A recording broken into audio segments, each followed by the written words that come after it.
Blood में चले जाते हैं। इसके बाद नेक्स्ट है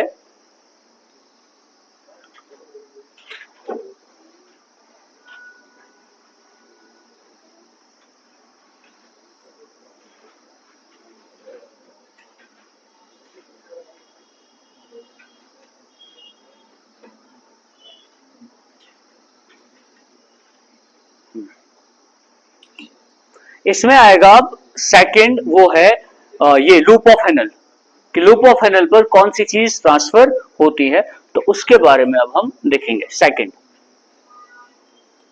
loop of Henle. Loop of Henle,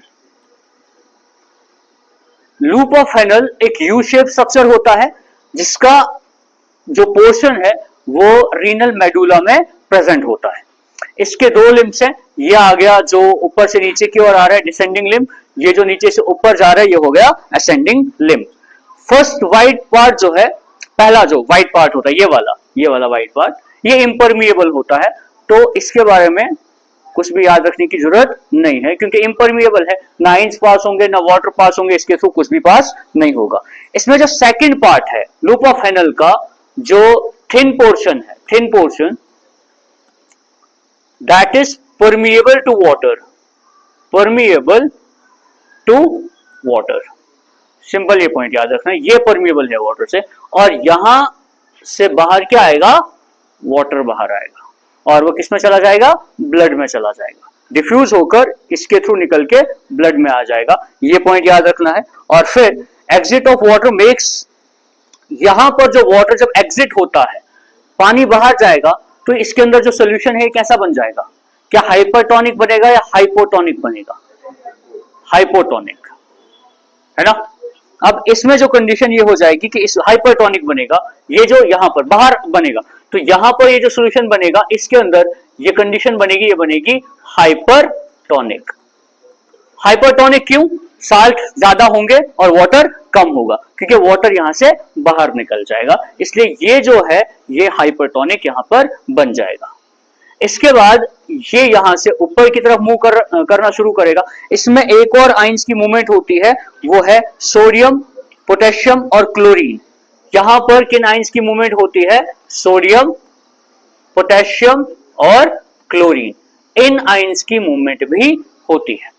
और सोडियम आइंस की मूवमेंट जो है वो डिपेंड करता है, हम जब रेगुलेशन पढ़ेंगे किडनी का, इसमें एक स्ट्रक्चर होता है उसको बोलते हैं जक्स्टा ग्लोमेरुलर एपरेटस, जो यहां पर होता है एफरेंट आर्ट्रियोल के बस इधर, वो कंट्रोल करता है कि सोडियम कैसे आगे काम करेगा, सोडियम कितना रहेगा कितना नहीं रहेगा, वो हम रेगुलेशन में पढ़ेंगे। तो सोडियम भी यहां से बाहर जाएगा, पोटेशियम भी बाहर जाएगा और क्लोरीन भी बाहर जाएगा। फिल्ट्रेट, अब क्योंकि इसमें क्या होगा, सेकंड पार्ट में सोडियम भी बाहर जा रहा है, पोटेशियम भी बाहर जा रहा है, क्लोरीन भी बाहर जा रहा है। अब यहां पर जो फिल्ट्रेट होगा, ये फिल्ट्रेट कैसा बनेगा, ये फिल्ट्रेट होगा हाइपोटोनिक। समझना जरा बात को, इधर वाटर बाहर निकला, वाटर बाहर निकला तो इसके अंदर क्या होंगे, आइंस, साल्ट्स। अब उस वजह से जब आइंस साल्ट्स ज्यादा होंगे तो वो सॉल्यूशन कैसा होगा, हाइपरटोनिक। सेकेंड पोर्शन में आइंस जितने भी है ये साल्ट्स ये बाहर आ जाएंगे, तो इसके अंदर जो सोल्यूशन है वो कैसा वापस हो जाएगा, हाइपोटोनिक। हाइपोटोनिक मतलब जिसमें साल्ट्स कंसंट्रेशन कम हो जाएगी, ठीक है। फिर यहां से ब्लड इधर आएगा और ये जो फिल्ट्रेट है इधर आएगा और ये कहां पर पहुंचेगा, डीसीटी के पास। थर्ड है डीसीटी। डीसीटी क्या होता है, डिस्टल कन्वोल्यूटेड ट्यूब्यूल। अब इसमें आपको सिर्फ इतना याद रखना है, 3-4 पॉइंट्स हैं कि डिस्टल कन्वोल्यूटेड ट्यूब्यूल से कौन कौन सी चीज जो है वो रीअब्सॉर्ब होती है, और डिस्टल कन्वोल्यूटेड ट्यूब्यूल के साथ कलेक्टिंग ट्यूब्यूल भी इसके आगे होता है, इसमें वो भी इन्वॉल्व होता है। तो इसमें एंटी डायूरेटिक फैक्टर का रोल है, एंटी डायूरेटिक फैक्टर। अब ये पॉइंट समझना है, तो एडीएच आपने क्लास 10th में हार्मोन्स पढ़े हैं, पोस्टीरियर पिट्यूटरी का हार्मोन पढ़ा है, 2 होते हैं, ऑक्सीटोसिन और वेसोप्रेसिन, ठीक है। जो वेसोप्रेसिन है उसी को एडीएच कहा जाता है, एंटी डायूरेटिक हार्मोन या एंटी डायूरेटिक फैक्टर। अब ध्यान देना इधर, इसको एंटी डायूरेटिक फैक्टर या इसको कहा जाता है एंटी डायूरेटिक हार्मोन।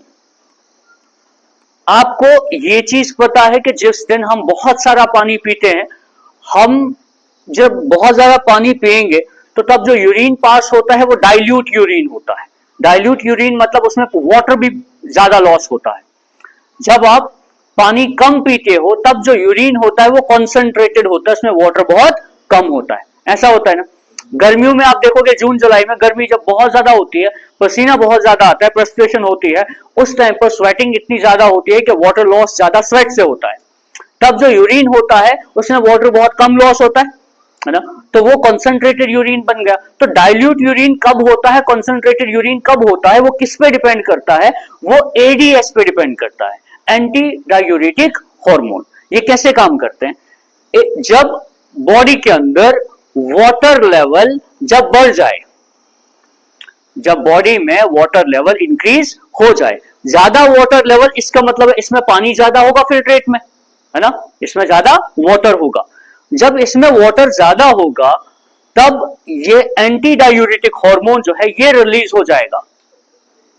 ठीक, तब ये एंटी डायूरेटिक का फंक्शन क्या होता है कि दोनों कंडीशंस, वाटर अगर कम है तब भी इसका रोल है, वाटर अगर ज्यादा है तब भी इसका रोल है।